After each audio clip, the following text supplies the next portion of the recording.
విద్యానామంతస్తిమిరమిహిరద్వీపనగరీ జడానాం చైతన్యస్తబకమకరాంతశ్రుతిఝరీ దరిద్రాణాం చింతామణిగుణనికా జన్మజలధౌ నిమగ్నానాం దంష్ట్రామురరిపువరాహస్య భవతి శుక్లాంబరధరం విష్ణుం శశివర్ణం చతుర్భుజం ప్రసన్నవదనం ధ్యాయేత్ సర్వవిఘ్నోపశాంతయే.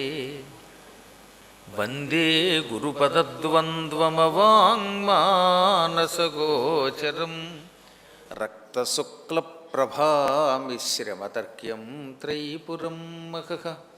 నారాయణం నమస్కృత్య నరం చైవ నరోత్తమం దేవీం సరస్వతీం వ్యాసం తతో జయముదీరయేత్. సచ్చిదానందరూపాయ విశ్వోత్పత్యాదిహేతవే తాపత్రయ వినాశాయ శ్రీకృష్ణాయ వయం నుమః. పరమ పవిత్రమైనది బ్రహ్మాండ పురాణం. అండము అంటే కొన్ని లోకాల యొక్క కలయిక, ఉత్పత్తి కావడానికి కావలసిన మూల పదార్థము అని కూడా అర్థం. కొన్ని జీవులు పుట్టడానికి ముడి పదార్థం కావాలి. ఈ స్థూల పదార్థాన్ని కూడా అండమని అంటారు. ఇటువంటి అండములు ఈ లోకాల్లో ఎన్నో ఉన్నాయి.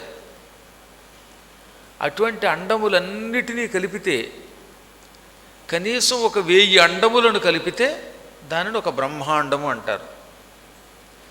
బ్రహ్మాండము అనాలంటే అందులో కనీసం 1000 అండాలు ఉండాలట. అలాంటి బ్రహ్మాండములు ఎన్నున్నాయో లెక్కలేదు కనుకే అమ్మవారిని అనేక కోటి బ్రహ్మాండ జనని అన్నారు. ఆ లోకాలని లెక్క పెట్టడానికి బ్రహ్మదేవుడు కూడా ప్రయత్నం చేసి నా వల్ల కాదు అన్నాడు. అంటే బ్రహ్మగారి సృష్టికి కూడా పరిమితి ఉంది. ఈ అనేక కోటి బ్రహ్మాండాలు బ్రహ్మ సృష్టికి కూడా అతీతమైనవి. అటువంటి బ్రహ్మాండాలలో ఒక్క బ్రహ్మాండంలో మనం ఉన్నాం. మళ్ళీ ఆ బ్రహ్మాండంలో ఒక హిరణ్మయమైన అండం, బంగారపు రంగులో ఉన్న ఒక అండం ఉంది, ఒక గుడ్డు. ఆ గుడ్డులో మనం ఉన్నాం. ఆ గుడ్డులో మళ్ళీ 14 లోకాలు ఉన్నాయి. ఆ 14 లోకాలు భూలోక, భువర్లోక, సువర్లోక, మహర్లోక, జనలోక, గోలోక, తపోలోక, సత్యలోకాలు, అతల, వితల, సుతల, తలాతల, రసాతల, పాతాళాలు. ఈ 14 ఒక హిరణ్మయాండంలో ఉన్నాయి. ఈ 14లో మనం ఉన్నది భూలోకం. ఈ భూలోకంలో ప్రస్తుతం మనం ఉన్నది గుంటూరు శారదాపీఠంలో. పోనీ శారదాపీఠం అంతా కూర్చున్నామా? ఆ శారదాపీఠంలో నా బతుక్కి చిన్న ఆసనం చాలు. ఈ ఆసనం కూడా ఎక్కువైపోయింది, మధ్యలో కూర్చున్నాను, ఆసనం మీకు కనపడుతుంది. అంటే ఇన్ని కోట్ల బ్రహ్మాండాలలో ఈ జీవుడికి ఉన్న స్థానం ఎంతో ఆలోచించండి. సముద్రం దగ్గర ఇసుక రేణువు అంటారే, అంతకంటే తక్కువేట. వ్యవహారంలో ఒక ఇసుక రేణువు లాంటి వాడు ఈ జీవి అంటారు. ఇటువంటి బ్రహ్మాండములన్నిటికీ సంబంధించిన అపూర్వ శక్తి వర్ణింపబడి ఉండడం వల్ల ఈ పురాణమును బ్రహ్మాండ పురాణం అన్నారు. ఈ బ్రహ్మాండ పురాణాన్ని రాయడానికి మొట్టమొదట బ్రహ్మగారు సంకల్పించాడు. బ్రహ్మ 1000 సంవత్సరాలు మహాతపస్సు చేస్తే ఆ తపస్సు వల్ల ఆయన చెవిలో కొన్ని అక్షరములు వినపడ్డాయి. చెవిలో పడ్డాయి అక్షరాలు అంటే చెవి ద్వారా కొన్ని అక్షరములు విన్నాడు ఆయన. విన్న అక్షరములు తాళపత్రాల మీద రాశాడు. అవి 100 లక్షలు, అంటే 1,000,000 శ్లోకాలు. 1,000,000 శ్లోకముల బ్రహ్మాండ పురాణం విన్నాక ఆయన ప్రజాపతి అని పేరు కలిగిన ఒక శిష్యుడికి ఇచ్చాడు. బ్రహ్మగారి దగ్గర చాలామంది ఉంటారు ప్రజాపతులు. ఈ ప్రజాపతులంతా బ్రహ్మగారు సృష్టి చేయడానికి సాయం చేస్తూ ఉంటారు. వీళ్ళంతా బ్రహ్మగారి సహాయకులు. అలాంటి ప్రజాపతుల్లో దక్షుడు ప్రజాపతి, కశ్యపుడు ఒక ప్రజాపతి, ఇలాంటి ప్రజాపతులు చాలామంది ఉన్నారు. ఈ ప్రజాపతులందరికీ ఉన్న నాయకుడిని ప్రధాన ప్రజాపతి అంటారు. ఈ ప్రధాన ప్రజాపతికే మరొక పేరు మారీషుడు. ఈ మారీషుడు అనే ప్రజాపతికి బ్రహ్మ ఇంచుమించుగా 1,000,000 శ్లోకాలతో కూడిన ఈ బ్రహ్మాండ పురాణాన్ని వినిపించాడు. ఆయన విని నేను వినడానికే చాలా కాలం పట్టింది, ఇంక దీనిని భూలోకంలో ఉన్న మానవులకి వినిపించడానికి ఎంతకాలం పడుతుందో తెలియదు. ఈ విన్న మానవులకి గుర్తుండదు. ఎందుకంటే 2 రెళ్ళు 4 అని ఒక 50 సార్లు చెప్పి 51వ సారి 2 రెళ్ళు ఎంత అని అడిగితే 2 రెళ్ళ అండి అని ఇలా బుర్రగొక్కుని మళ్ళీ క్యాలిక్యులేటర్లు కానీ సెల్ ఫోన్లు కానీ తీసి 2 × 2 అని కొట్టి ఏమండో 4 అండి అన్నాడు ఒక ఆయన. నా అదృష్టం, నాకు అలాంటి శిష్యులు బాగా ఎక్కువ మంది దొరుకుతూ ఉంటారు. అంటే 51వ సారి కూడా 2 రెళ్ళు గుర్తులేని ఈ మానవులకి ఈ 1,000,000 శ్లోకముల బ్రహ్మాండ పురాణమునిస్తే ఏం చెయ్యగలరు అని ప్రజాపతికి అనుమానం వచ్చి కన్న తండ్రి అయిన బ్రహ్మని అడిగాడు. అప్పుడు బ్రహ్మగారు, నాయనా ఇంత పురాణం వాళ్ళు వినలేరు, దీన్ని క్లుప్తం చేసి అంటే సారాంశాన్ని తీసుకో, వివరాన్ని తగ్గించి వర్ణన తగ్గించి 1,00,000 శ్లోకాలకి కుదించి నువ్వు దానిని వశిష్ఠుడికి అన్నాడు. అప్పుడు ఈ ప్రధాన ప్రజాపతి 1,000,000 శ్లోకాల గ్రంథాన్ని 1,00,000కి కుదించి దానిని వశిష్ఠ మహర్షికి ఇచ్చాడు. ఈ వశిష్ఠ మహర్షి మళ్ళీ భూలోక మానవులకు గొప్పతనం తెలుసు కదా, దానిని 75,000 శ్లోకాలకి కుదించి తన కుమారుడు శక్తికి ఇచ్చాడు. వశిష్ఠుడికి 100 మంది కొడుకులు, ఆ 100 మంది కొడుకుల్లో పెద్దవాడి పేరు శక్తి, శక్తికి ఇచ్చాడు. శక్తి ఈ 75,000 శ్లోకాలని 60,000కి సంక్షిప్తం చేసి దాన్ని ఏం చేశాడు, తన కుమారుడు పరాశరుడికి ఇచ్చాడు. పరాశరుడు మళ్ళీ దీనిని 24,000 శ్లోకాలకి కుదించి వ్యాసుడికి ఇచ్చాడు. వ్యాసుడు 24,000ని సగానికి చేసి 12,000 శ్లోకాలకి కుదించి మనకిచ్చాడు.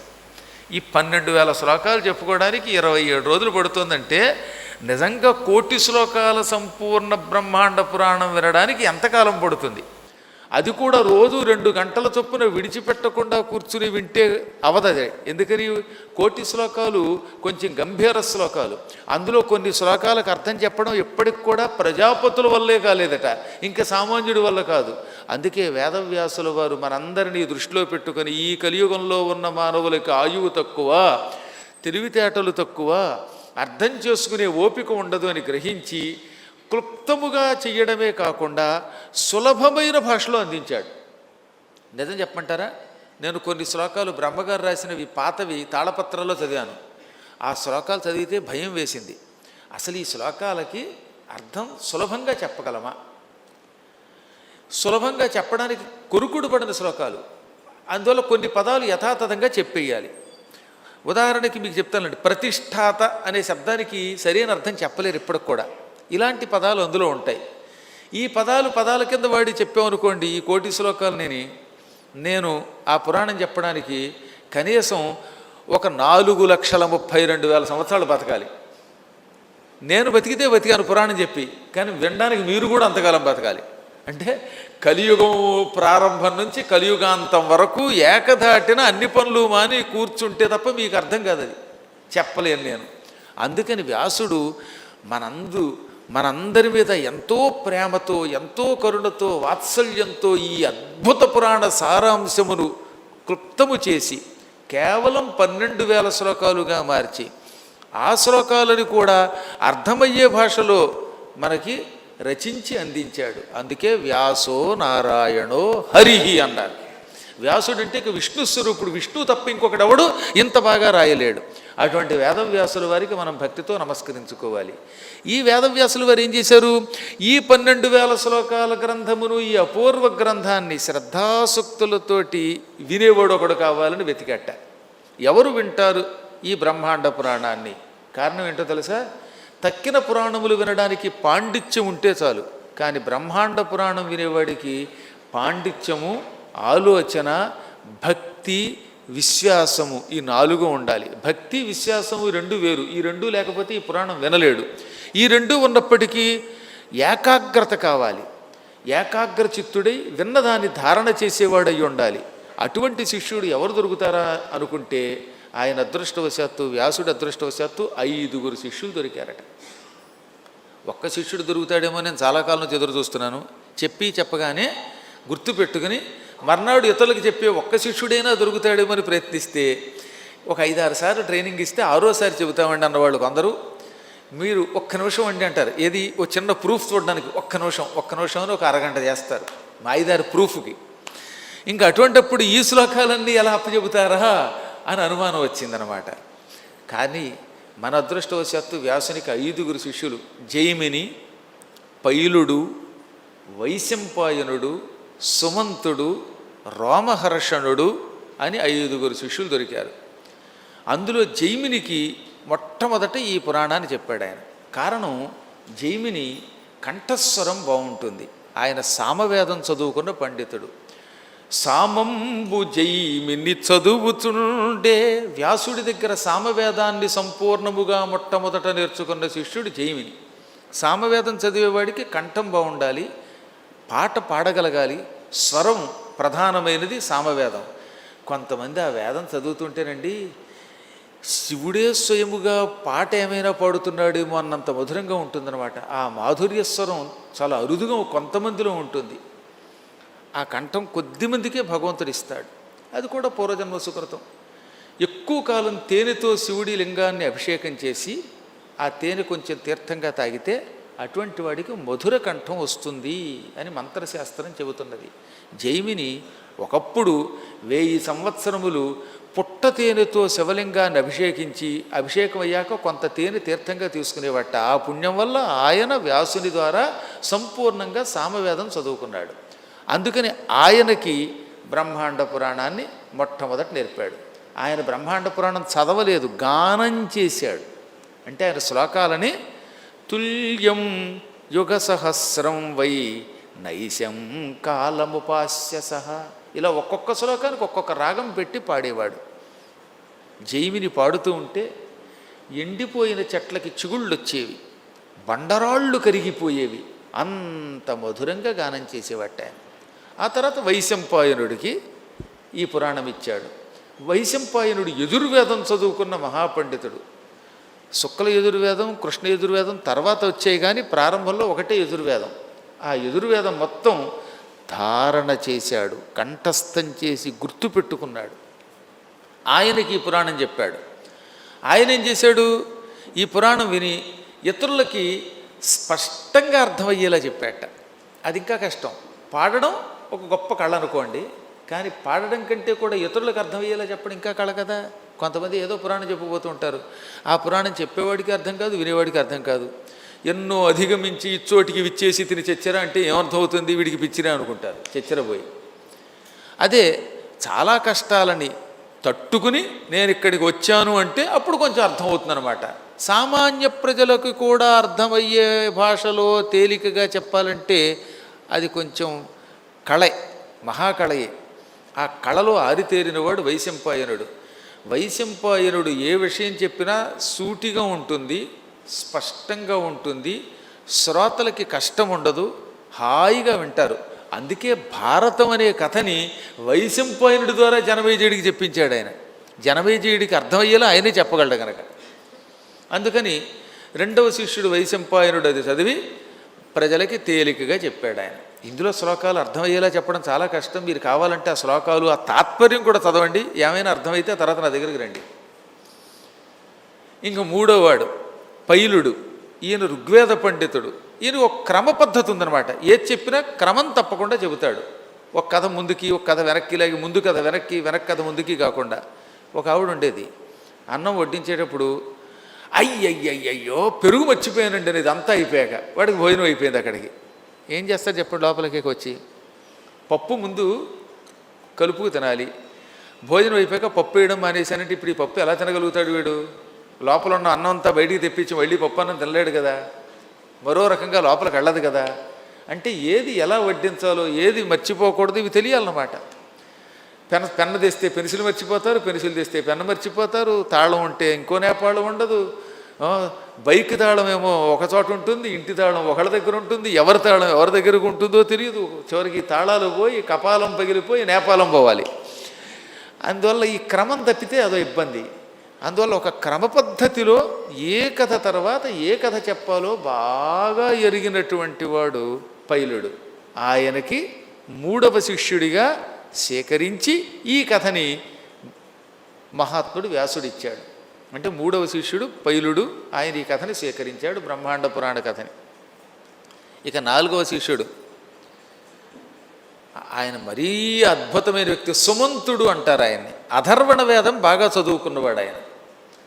ఆయన మంచి పెద్ద కంఠంతో, మాధుర్య కంఠం ఉండదు కానీ దడలాడించేస్తాడనమాట.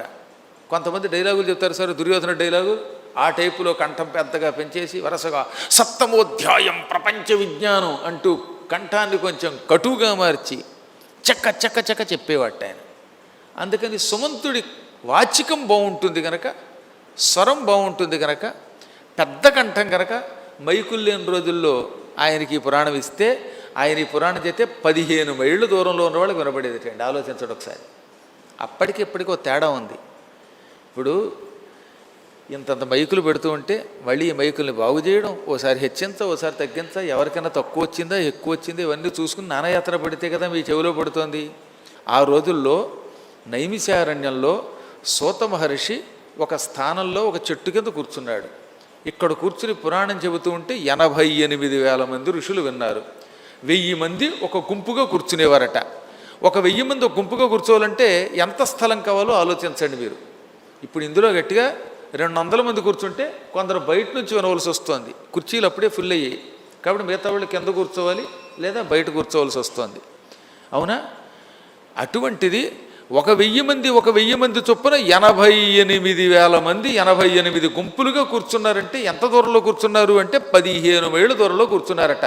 సూతుడు కూర్చున్న పురాణ స్థానము నుంచి తక్కిన ఋషులు 15 మైళ్ళ దూరంలో ఉన్నారు.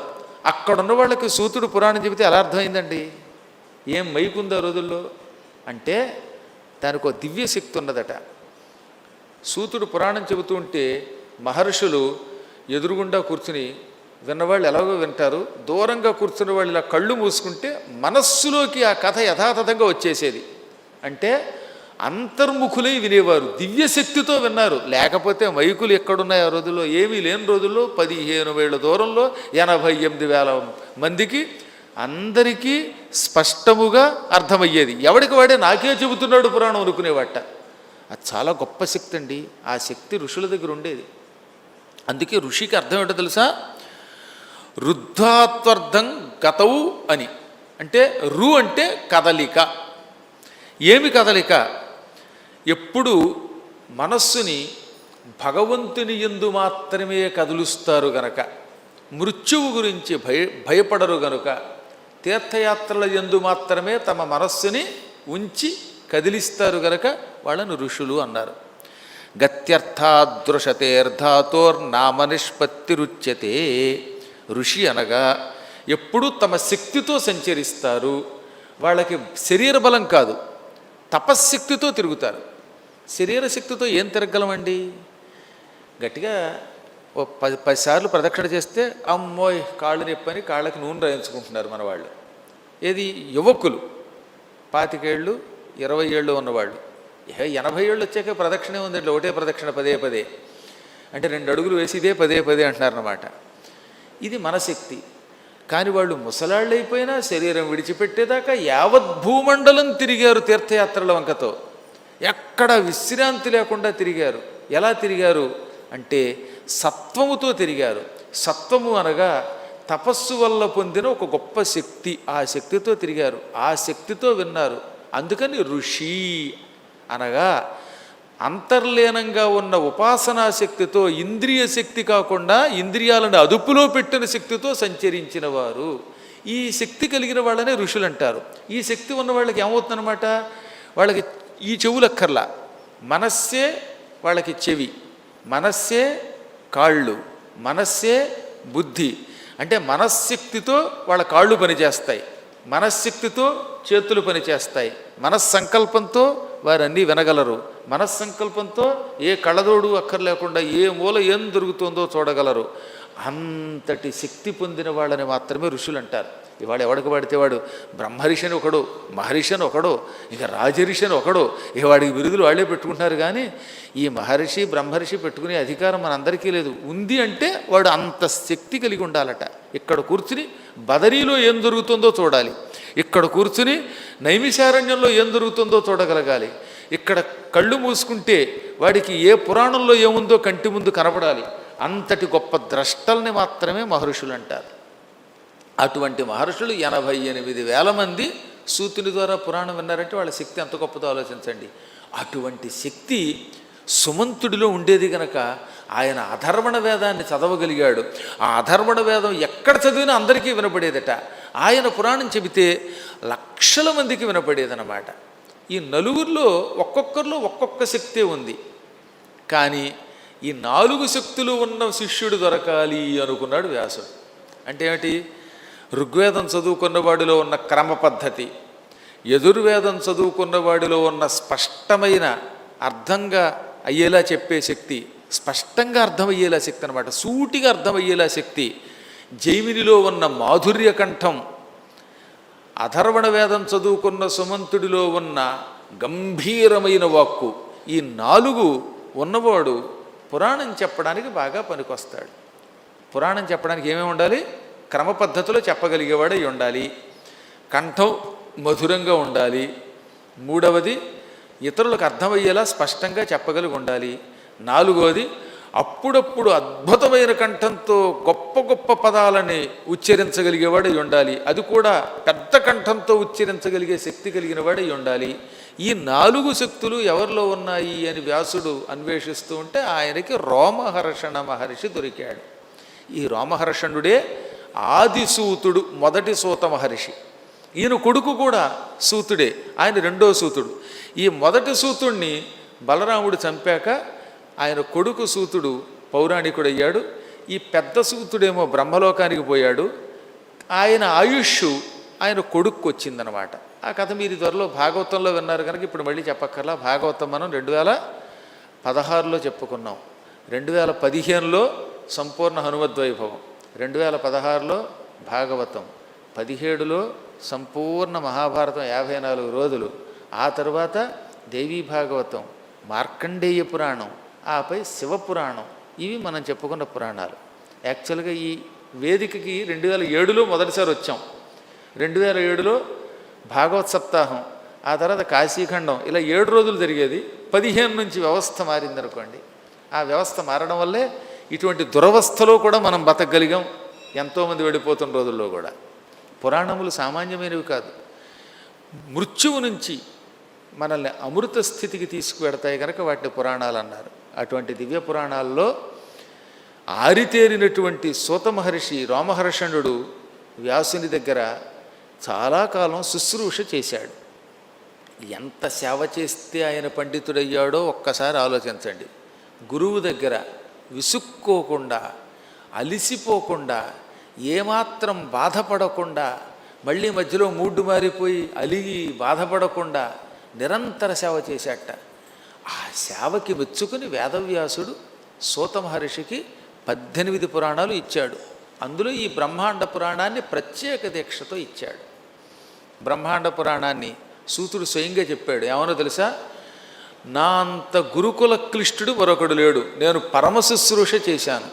మా గురువుగారు నా శుశ్రూషకు మెచ్చుకుని ఇచ్చాడు నాకు ఈ పురాణాన్ని.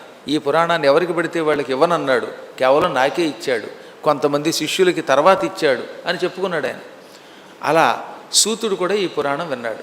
ఈ పురాణానికి ఇంకో ప్రత్యేకత తెలుసుగా మీకు? కవిత్వం రాసేవాడు ముందు బ్రహ్మాండ పురాణం చదవాలట, అదొక నియమం. అందుకే అల్లసాని పెద్దల గురించి ఏం చెప్తాడు? హితుడవు చతురవచో నిధివతుల పురాణాగమేతిహాస కథార్థ స్మృతియుతడవు ఆంధ్ర కవిత పితామహుడవెవ్వరీడు పెద్దనా నీకున్ అని కృష్ణదేవరాయలు అన్నాడు. నువ్వు నాకు హితుడివి, చక్కగా చెప్పగలవు, అన్నిటికీ మించి 18 పురాణాలు చదివావు, బ్రహ్మాండ పురాణాన్ని ప్రత్యేకంగా కంఠస్థం చేసావు, ఆంధ్ర కవితా పితామహుడు అన్నాడు. ఇంకా తెనాలి రామకృష్ణుడు తన పాండురంగ మహాత్మ్యంలో బ్రహ్మాండాది నానా పురాణములు చదువుకున్నానన్నాడు ఆయన. ఎత్తుకోవడం బ్రహ్మాండ పురాణం అన్నాడు తప్ప ఇంకో పురాణం అనలేదు. ఎందుకంటే ఇది అర్థం అవడం కష్టం, ఇది అర్థమైతే కవిత్వానికి ఉపయోగపడుతుంది. మీరు చూడండి, పూర్వకాలంలో కవులు ఎవరైనా బ్రహ్మాండ పురాణమును చదువుకొని మేము కవిత్వం రాసామన్నారు ఎక్కువ మంది కవులు. అంటే కవిత్వం రాయడానికి ఈ బ్రహ్మాండ పురాణం దోహదమవుతుంది. అందుకే ఈ బ్రహ్మాండ పురాణాన్ని నాస్తికులు కూడా చదివేవారటండోయ్. ఒక ఆయన మాకు నాస్తికుడు ఉండేవాడు, కొలీగ్, నేను తెలుగు లెక్చరర్గా పనిచేస్తున్న రోజుల్లో. నేను బ్రహ్మాండ పురాణాన్ని చదువుకుంటూ ఉంటే, ఏమంటే బ్రహ్మాండ పురాణం అయితే నేను వింటానండి, భక్తితో వినడం. ఎందుకంటే తెనాలి రామకృష్ణుడు లాంటి వాళ్ళంతా బ్రహ్మాండాది నానా పురాణాలు చదివామన్నారు, ఇంత చదివి కవిత్వం రాసామన్నారు, కాబట్టి కవిత్వానికి ఇది ఎలా ఉపయోగపడుతుందో తెలుసుకుందామని అండి అన్నాడు ఆయన. విన్నాక మారిపోయాడు ఆయన. ఇది విన్నాక మారిపోకుండా ఎవడుంటాడు?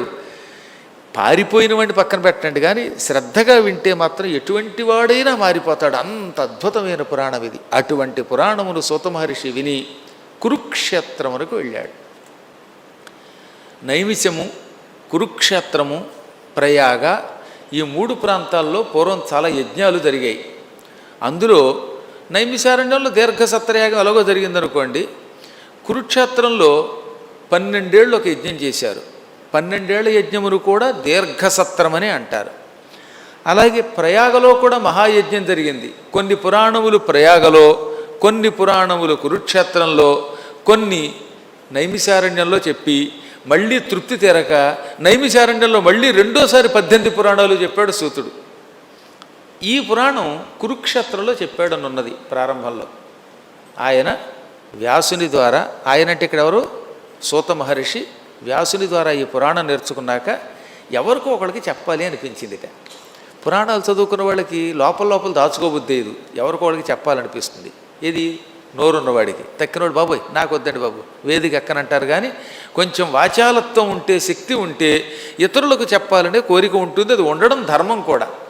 కవిత్వం రాయడం మొదలెట్టాక ఎప్పుడు పద్యాలు ఎక్కువ రాసేద్దామా, రాసిన తర్వాత ఇది ఎప్పుడు పుస్తకంగా ప్రింట్ అవుతుందా, ప్రింట్ అయ్యాక ఎప్పుడు చూసుకుందామా అనిపిస్తుంది అనమాట.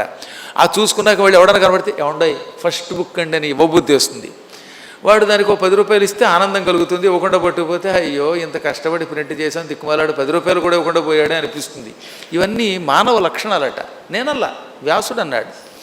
సూతుడు ఈ పురాణము విన్నప్పటి నుంచి, కంఠస్థం చేసినప్పటి నుంచి దీనిని ఎవరికి వినిపించాలి, మహాత్ములైన వారు ఎవరున్నారు ఇది వినడానికి అనుకుంటూ తీర్థయాత్రలు చేశాడు.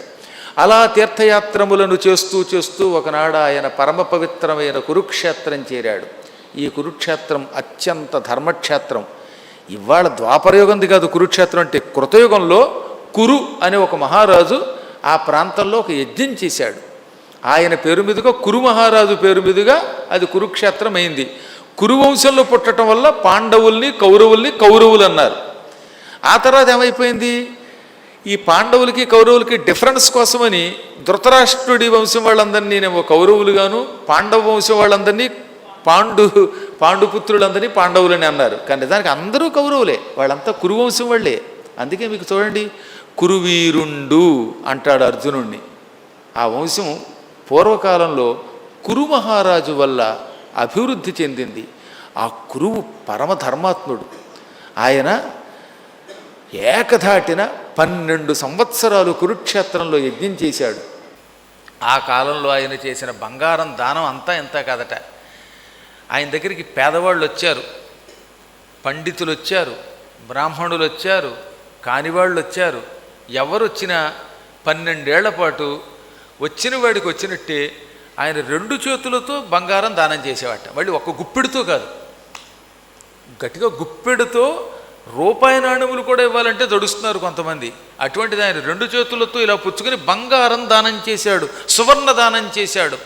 ఆ సువర్ణ దానమునకు మెచ్చుకుని నీవు పరమ పవిత్రమైన యజ్ఞమును ఈ క్షేత్రంలో చేసావు, 12 ఏళ్ళు చేసావు, 12 ఏళ్ళు ఏకధాటిగా బంగారం దానం చేసావు. ఈ దానము చెయ్యబడిన స్థలం ఈ రోజు నుంచి ధర్మక్షేత్రం అవుతుంది.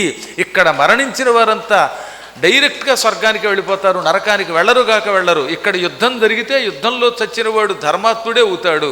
ఈ క్షేత్రంలో ఏం చేసినా అది పవిత్రమవుతుంది అని బ్రహ్మదేవుడు వరమిచ్చాడు. అందుకని అప్పటి నుంచి కురుక్షేత్రం ధర్మక్షేత్రం అయ్యింది. కురుక్షేత్రంలో 1,000,000 మంది దేవతలు ప్రతి గ్రహణం నాడు వచ్చి అక్కడ స్నానం చేసినటువంటి భక్తుల్ని స్పృశించి పెడతారట. 3,000,000 దేవతలు కాదు, 1,000,000 మంది దేవతలు. అంటే ఏమిటో తేలిగ్గా చెప్పాలంటే మీకు సూర్యగ్రహణం వచ్చిందనుకుందాం. సూర్యగ్రహణం నాడు ఎవరైనా కురుక్షేత్రంలో స్నానానికి వెడితే ఈ స్నానం చేసిన వాడిని 3,000,000 దేవతల్లో 1,000,000 మంది దేవతలు ఇంద్రుడితో పాటు ఎక్సెప్ట్ యమధర్మరాజు మిగతా దేవతలు వచ్చి ఓహో నువ్వు కురుక్షేత్రంలో స్నానం చేశావా అని తన కుడి చేత్తో స్పృశించి వాడిని వెళ్ళిపోతారు. స్పృశించినట్టు మనకు ఎలా తెలుస్తుందో తెలిసినా స్నానం చేస్తున్నప్పుడు మన శరీరం కొంచెం గగుర్పాటుకు గురవుతుంది. అక్కడ శమంత పంచకము అని 5 మడుగులు ఉన్నాయి.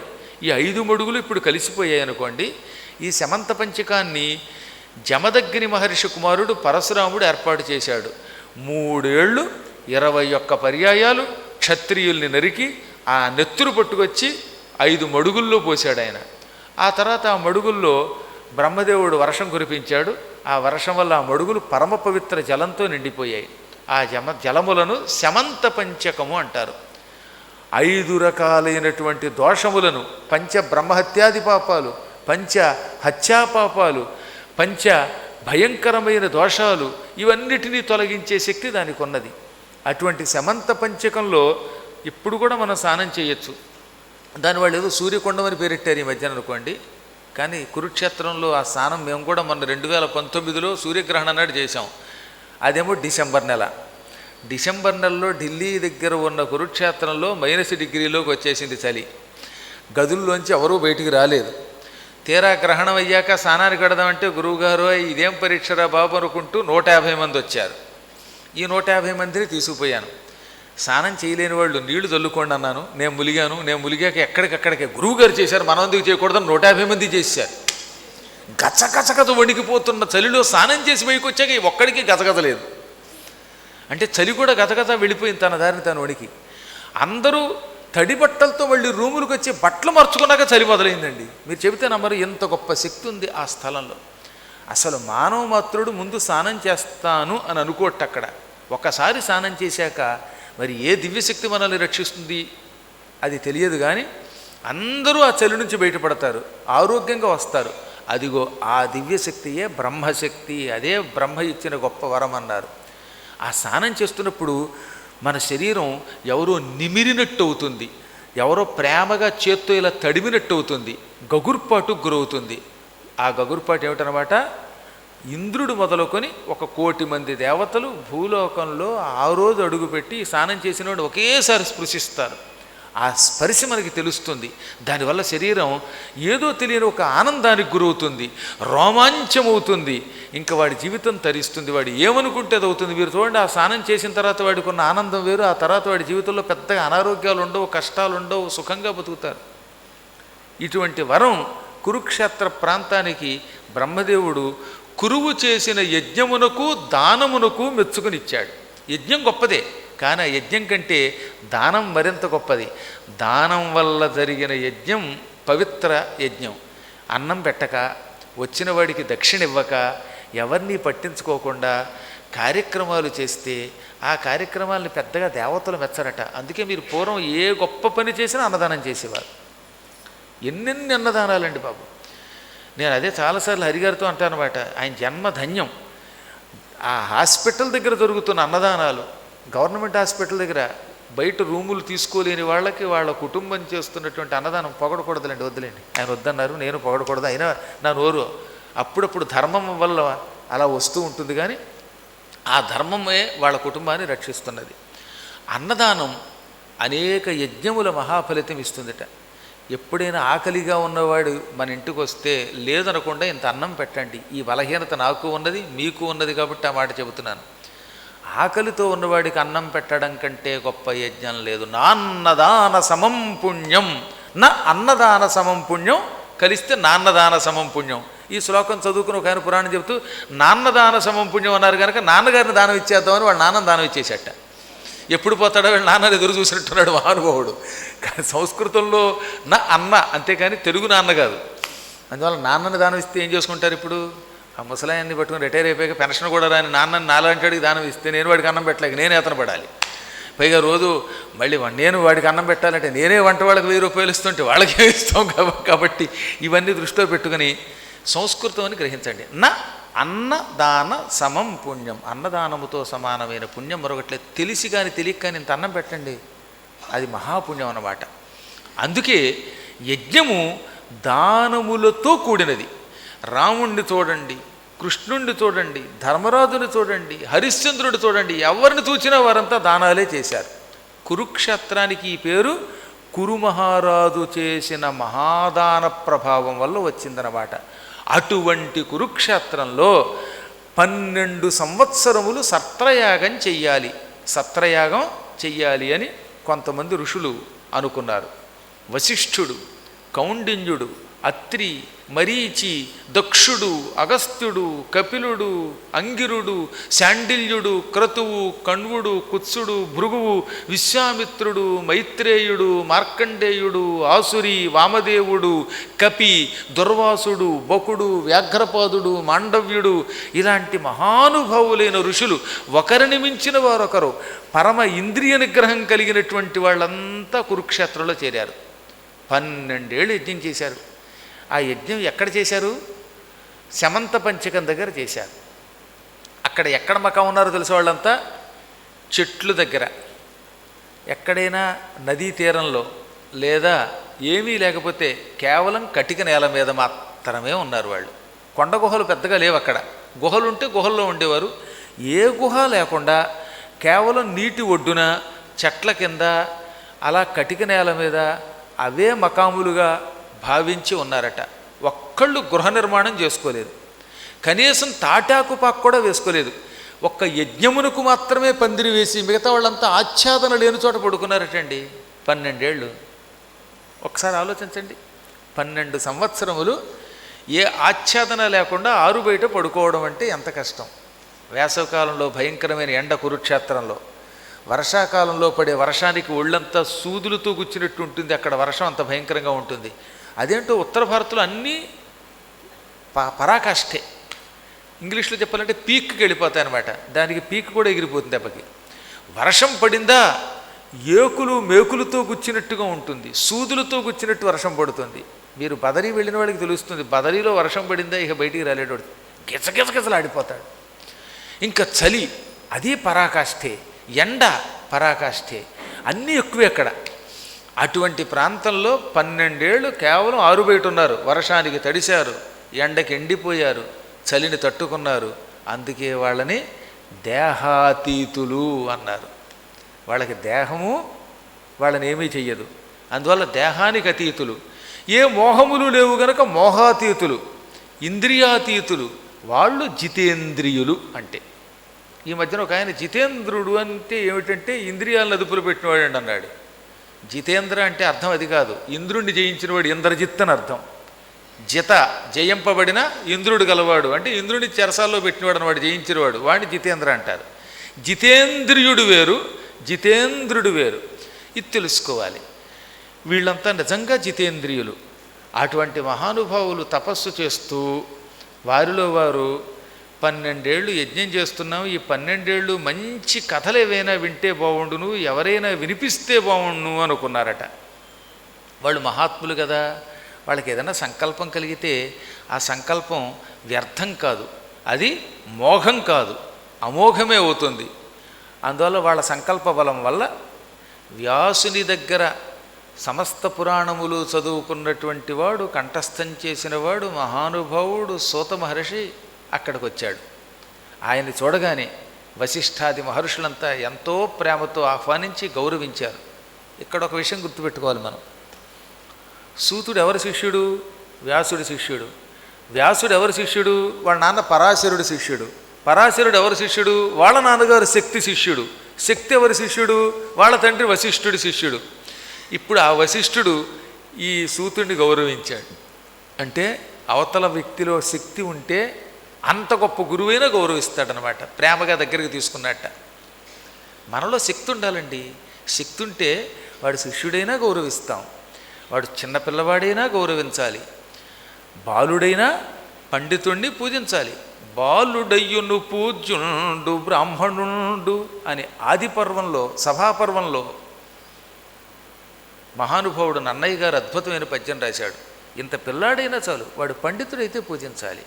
పాండిత్యం లేకపోతే వయస్సుతో పెద్ద సంబంధం లేదట. ఏమీ లేని మొరటువాడిని, మూర్ఖుడిని ఏం పూజిస్తాం మనం? కాబట్టి పాండిత్యం చాలా గొప్పది. ఆ పాండిత్యం వల్ల పెద్ద పెద్దవాళ్ళు కూడా గౌరవిస్తారు.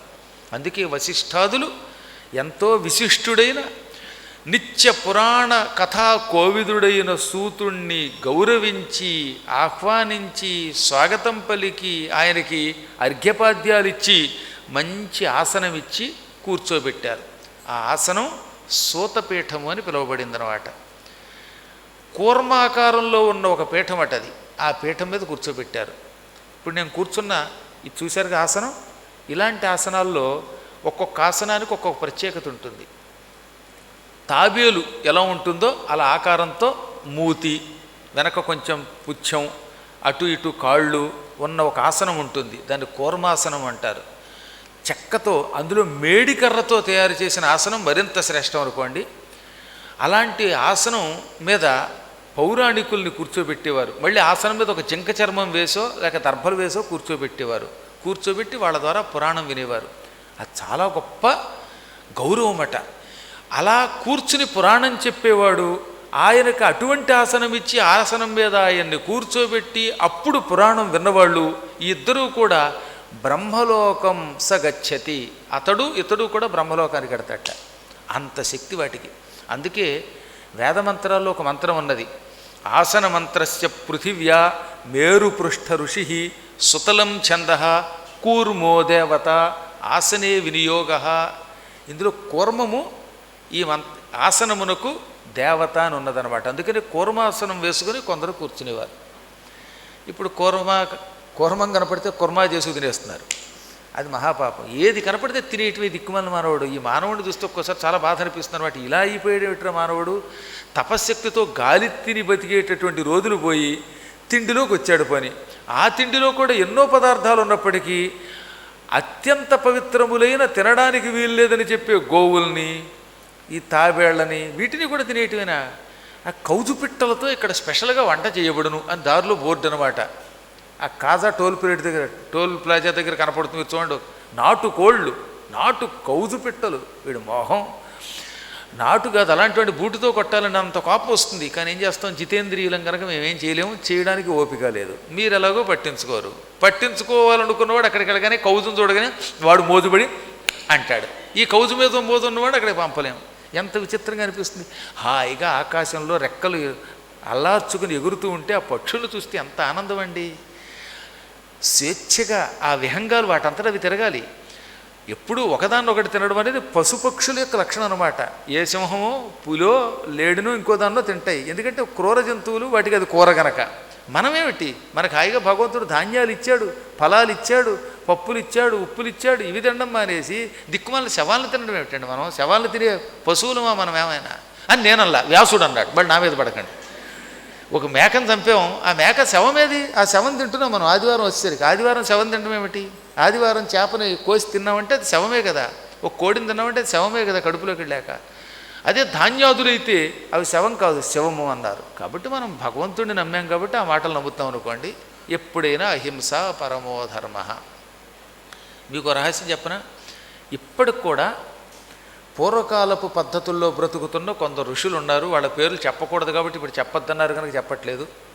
ఆవుకి గోధుమలు పెడతాడు ఒక ఆయన. ఆవు గోధుమలు తిన్నాక పేడ వేస్తుంది. ఆ పేడలో మళ్ళీ గోధుమలు కొన్ని దిగిపోతాయి. తెలుసుగా మీకు, అన్ని గోధుమలు జీర్ణమవ్వవు. ఆవు పేడతో కొన్ని గోధుమలు వస్తాయి. ఆ పేడలో ఉన్న గోధుమలు కడిగేసి ఎండబెట్టి అది పిండి చేసుకుని దాంతో తింటున్న ఒక మహానుభావుడు ఉన్నాడు. ఆ పిండితో తిన్నటువంటి భోజనం చేసినటువంటి వ్యక్తి ముఖం మహాకాంతితో ఉంటుంది. ఆ వ్యక్తి ఎట్టి పరిస్థితుల్లోనూ నరకానికి పోవడం. ఇదొక గొప్ప వ్రతం, ఇదొక పెద్ద మహాయోగం. పద్మపురాణం, భారతం, బ్రహ్మాండ పురాణం వంటి పురాణాలలో ఈ ఆవు పేడలో నుంచి బయటకు వచ్చిన గోధుమలని ఎండబెట్టి, ఆ ఎండబెట్టినటువంటి పొడుతో చేసుకున్నటువంటి గోధుమ పిండితో చేసుకున్న చపాతీలు, పూరీలు తిన్నటువంటి వాళ్ళ గురించి అద్భుతంగా రాశారు. వాళ్ళు వేరే తపస్సు కూడా చేయక్కర్లేదట.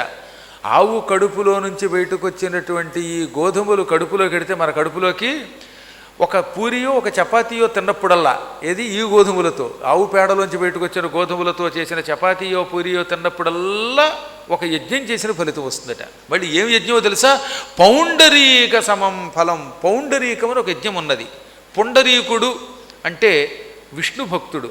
ఆ విష్ణు భక్తుడి యొక్క యజ్ఞం చేసిన ఫలితం మనకు వస్తుంది. ఇంట్లో కూర్చుని పౌండరీక యాగం చేసిన పుణ్యం పొందుతున్నాం. ఈ యాగం చేయడానికి దుర్యోధనుడికి ఏడాది పట్టింది. దానికి వాడు కొన్ని కోట్లు ఖర్చు అయ్యింది. ఇప్పుడు పౌండరీకం వంటి మహాయాగాలు శాస్త్ర ప్రకారంగా చేయటం అంత తేలికేం కాదు. కానీ ఈ ఆహారం తిన్నవాడు తిన్నప్పుడల్లా ఒక యజ్ఞ ఫలితం పొందుతాడు. ఇలాంటి ఎన్నెన్ని ఉన్నాయండి. ఇప్పుడు అన్నీ కుదరవు కానీ కొన్ని కుదురుతాయి. మీరు కావాలంటే ట్రై చేసి చూడండి. అలాగని ఆవుకి బలాత్కారంగా పెట్టి చంపేమని కసమమ్మ. అది ఎంత తినగలిగితే అంతే తిన్నవండి. ఆవు తిన్నాక గ్యారంటీగా చాలా దానికి జీర్ణం అవుతుంది, కొంత మాత్రం బయటికి విడిచిపెట్టి తీరుతుంది. అది దానికి ఆరోగ్యం అటు అలా విడిచిపెడితే.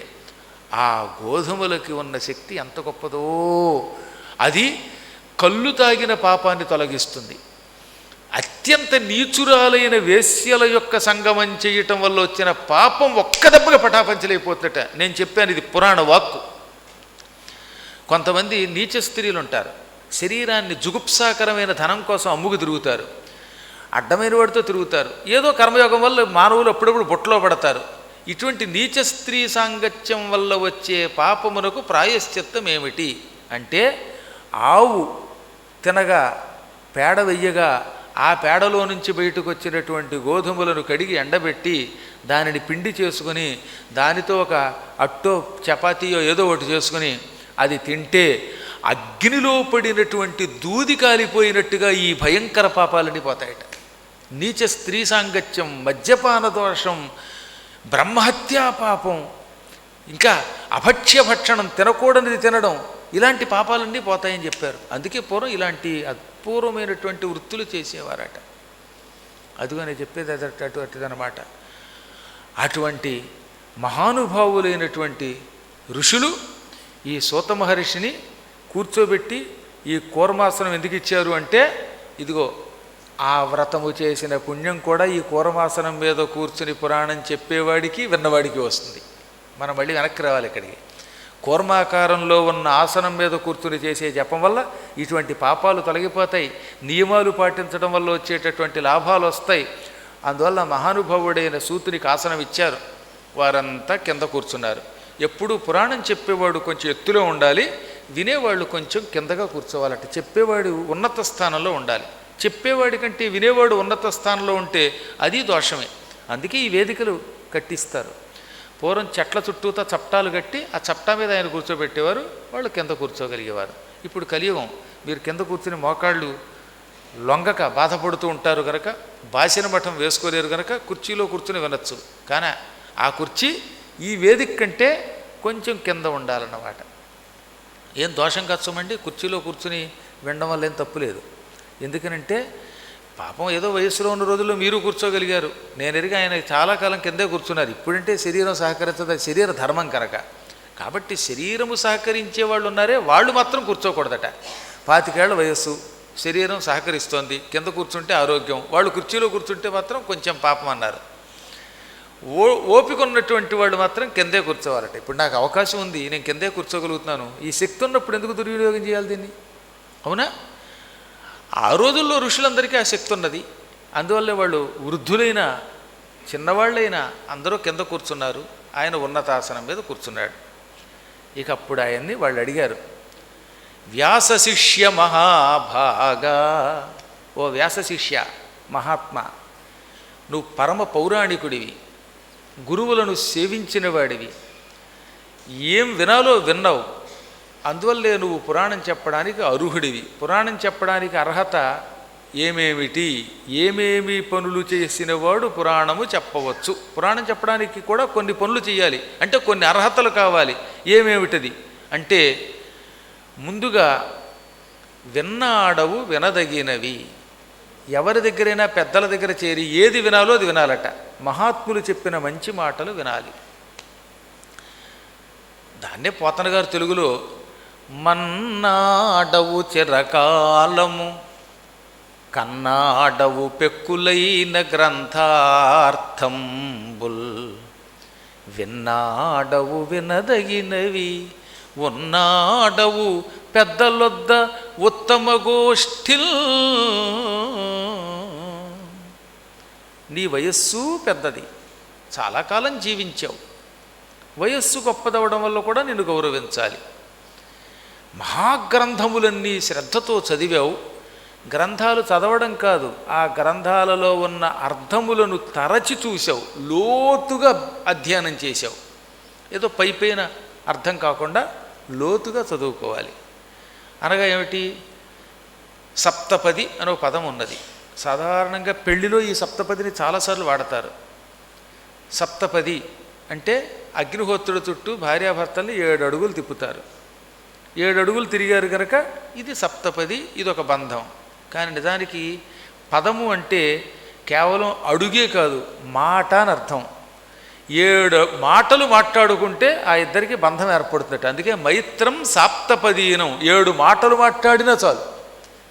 అమ్మాయి కుంటిది లేక అబ్బాయి కుంటివాడు, ఈ ఇద్దరు 7 అడుగులు నడవలేరు. అప్పుడు ఏం చేయాలి? 7 మాటలు మాట్లాడిస్తారట.